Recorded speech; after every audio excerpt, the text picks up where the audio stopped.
acabem de fer una roda de premsa per anar amb la premsa per fer una valoració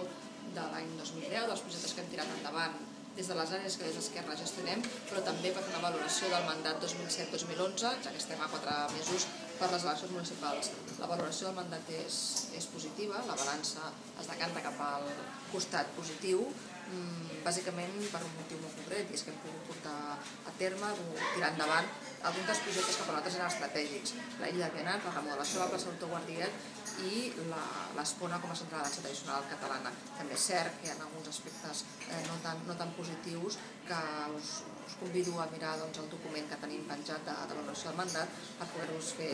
una idea de què és el que des d'Esquerra pensem que han estat aquests 4 anys de feina intensa i de feina per la ciutat i pels rubinencs i les rubinenques.